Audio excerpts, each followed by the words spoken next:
সামাজিক মাধ্যমত পৰকীয়া প্ৰেমৰ সম্পৰ্কক লৈ ছাত্ৰ সংগঠনৰ নেতা ৰাজীৱ ডেকা আৰু দীপাঞ্জলি ডেকাৰ স্পষ্টীকৰণ।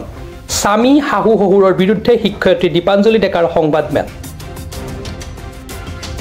বিৰূপ মন্তব্য কৰাক লৈ অভিযোগ উত্থাপন কৰে স্বামী অতুল ডেকাৰ বিৰুদ্ধে পত্নী দীপাঞ্জলি ডেকাই। যোৱা কিছুদিনৰ পূৰ্বে সামাজিক মাধ্যমত পৰকীয়া প্ৰেমৰ সম্পৰ্কক লৈ চৰ্চা লাভ কৰিছিল ওদালগুৰিৰ ডিমাকুছিত।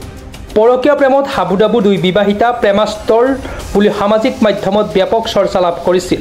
সেই সূত্ৰে আজি সংবাদমেল সম্বোধন কৰে। দীপাঞ্জলি হৈছে ইংৰাজী মাধ্যমৰ ডিমাকুছি ডনবস্ক স্কুলৰ শিক্ষয়িত্ৰী। তেওঁৰ বন্ধু ৰাজীৱ ডেকা ছাত্ৰ সংগঠনৰ নেতা, যাৰ লগত স্বামী অতুলে পত্নীক সন্দেহ কৰে, যাৰ ফলত কাজিয়াৰ সূত্ৰপাত ঘটে। পৰৱৰ্তী সময়ত স্বামী অতুল ডেকাই নিজ পত্নী দীপাঞ্জলি ডেকাক বহুদিনৰ পৰা অত্যাচাৰ কৰা বুলি অভিযোগ উত্থাপন কৰে। পিছত ঘটনা আহি ডিমাকুছি থানা পায়।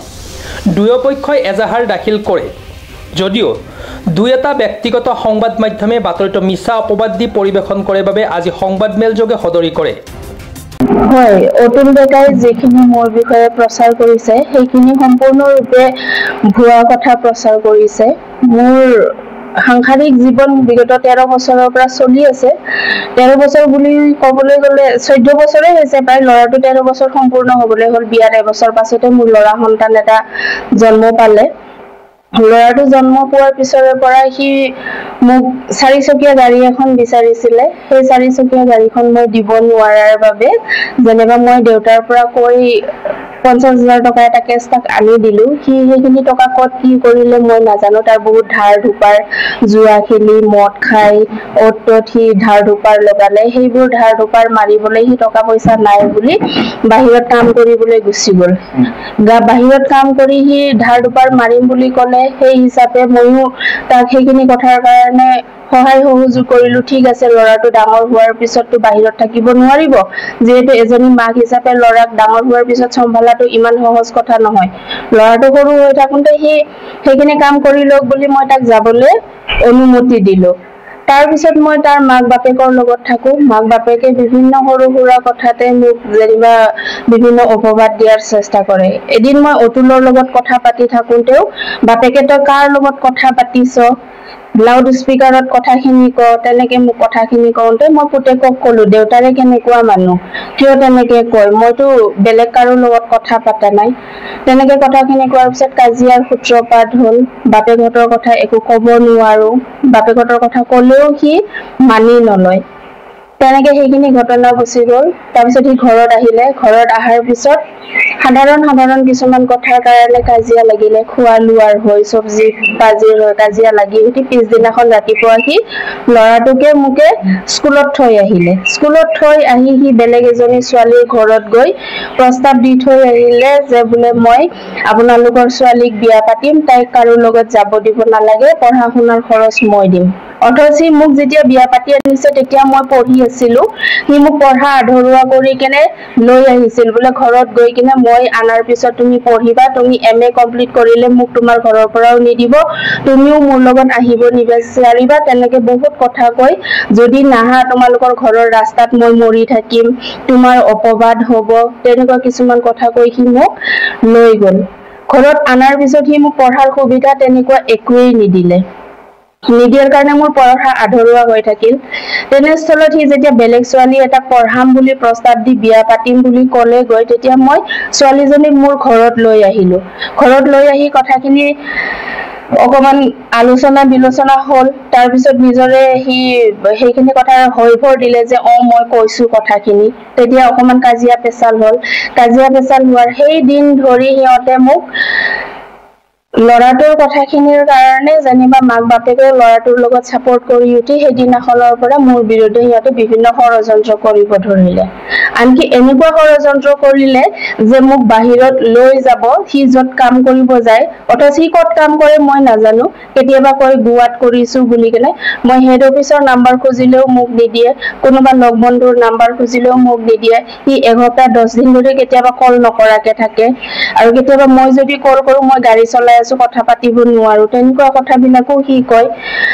তেনেকে হিচাপে সি মোৰ লগত লিংক চিনিব বিচাৰি আছিলে।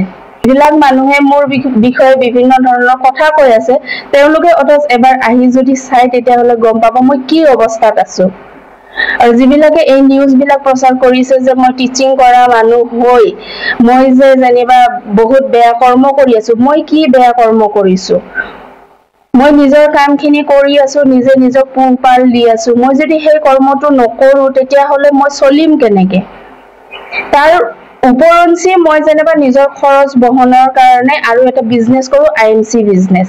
সেই IMC বিজনেছৰ সূত্ৰে মই অ'টত যাব লগা হয় আৰু মোৰ বিজনেছৰ সহকাৰী হিচাপে যেনিবা ৰাজীৱ ডেকাই মোৰ লগত বিজনেছৰ বস্তুসমূহ বিক্ৰী কৰিবলৈ বা প্ৰডাক্টবোৰ আনিবলৈ যাব লগা হ'লে দূৰ ৰাস্তাত, মোৰ যিহেতু অলৰেডি এক্সিডেণ্ট এটা হৈ গৈছিল, মই দূৰ ৰাস্তালৈকে গাড়ী চলাব নোৱাৰো, গতিকে মই তাক সহায়ক হিচাপে লৈ যাওঁ। সেইটো সূত্ৰে লৈ কিনে অ'টত ঘূৰে বুলি মোক বেয়া অপপ্ৰচাৰ চলাই দিছে। আৰু এটা কথা, সেন্দুৰৰ কথা তেওঁ কৈছে বোলে মই সেন্দুৰ মচি তেওঁৰ নামৰ সেন্দুৰ মচি মই বেলেগৰ সেন্দুৰ লগাব বিচাৰিছো। এইটো সম্পূৰ্ণৰূপে মিছা কথা। কাজিয়াৰ সূত্ৰত তেওঁ মোক কৈছে তই বেলেগৰ লগত বিয়া হৈছ। মই তেতিয়া কৈছো মই বেলেগৰ লগত বিয়া কেনেকৈ হ'ম?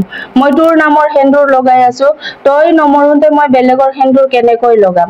তেতিয়া সি কৈছে নাই তই লগাইছা, তই তাৰ লগতে যাব লাগিব, তই ইয়াতে থাকিব নোৱাৰা, তেনেকে সি মোক খেদিব বিচাৰিছে। মই তেতিয়া প্ৰমাণ বিচাৰিলো, কি প্ৰমাণ আছে মই সেন্দুৰ লগোৱাৰ? আৰু যদি তই বিচাৰিছা মই বেলেগৰ সেন্দুৰ লগাও তেতিয়াহ'লে তই নিজ হাতেৰে মচি দে। তই যে যোনখন হাতেৰে মোক সেন্দুৰ দিছা সেইখন হাতেৰে যেতিয়ালৈকে সেন্দুৰ মচি নিদিয়া তেতিয়ালৈকে মই বেলেগৰ নামৰ সেন্দুৰ লগাব নোৱাৰো আৰু নলগাও। মই সেইষাৰ কথা কৈছিলো। আচলতে যিগৰাকী ব্যক্তিয়ে এই মোৰ ওপৰত আৰু দীপাঞ্জলি ৰাভাৰ ওপৰত যিটো অভিযোগ আনিছে এইটো সম্পূৰ্ণৰূপে মানে মিছা অভিযোগ। কিয়নো এইটো কাৰণে মিছা অভিযোগ বুলি কৈছোঁ, কোনো তথ্য প্ৰমাণ নোহোৱাকৈ মানুহৰ ওপৰত এনেধৰণে কোনো আক্ৰমণ কৰিব নালাগে।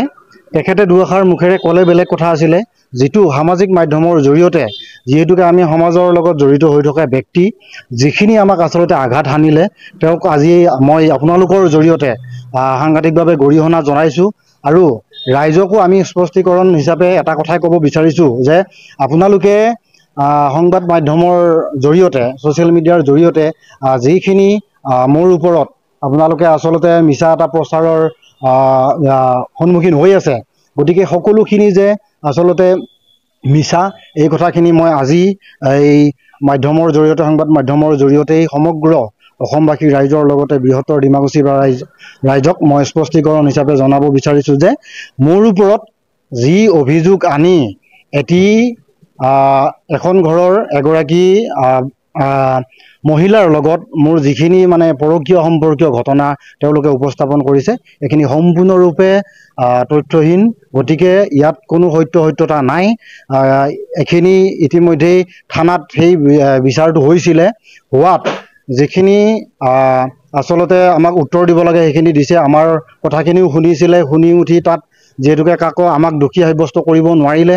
এইটোৰ কাৰণেই নোৱাৰিলে যিহেতুকে আমি সেই ঘটনাটোৰ লগত একেবাৰে জড়িত নহয়। কিন্তু তথাপিতো যি অতুল ডেকা নামৰ ব্যক্তিগৰাকীয়ে আমাৰ ওপৰত যি অভিযোগ আনিছে, তেখেত নিজৰ আচলতে মানে এইটো কি বুলি ক'ম, তেখেতে আক্ৰোশমূলকভাৱে এই কামটো কৰিছে।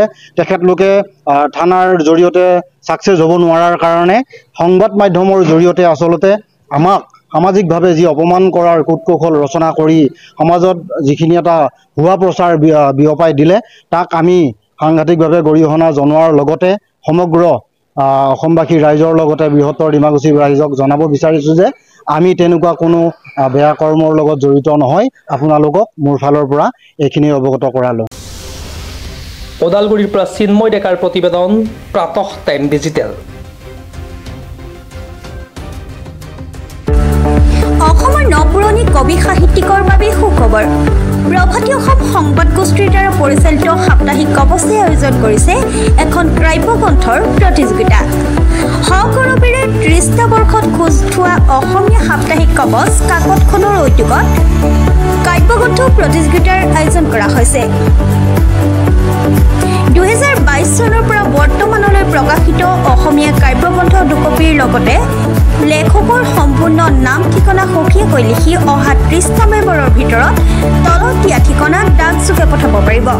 আমাৰ ঠিকনা সাপ্তাহিক কবচ প্ৰভাতী অসম সংবাদ গোষ্ঠী বিজয়নগৰ ডাকঘৰৰ সমীপত কলিতা মাৰ্কেট 3য় মহলা জিলা কামৰূপ অসম 781122 মোবাইল নম্বৰ হৈছে 9435114666 অথবা 6003971898 অথবা 9864084600 অথবা কাৰ্যালয়ত হাতে হাতে জমা দিব পাৰিব। এই প্ৰতিযোগিতাত বয়সৰ কোনো সীমা নাই। অহা জানুৱাৰী মাহত ফলাফল ঘোষণা কৰাৰ লগতে বঁটাসমূহ বিতৰণ কৰা হ'ব। সকলো প্ৰতিযোগীকে মানপত্ৰ প্ৰদান কৰা হ'ব।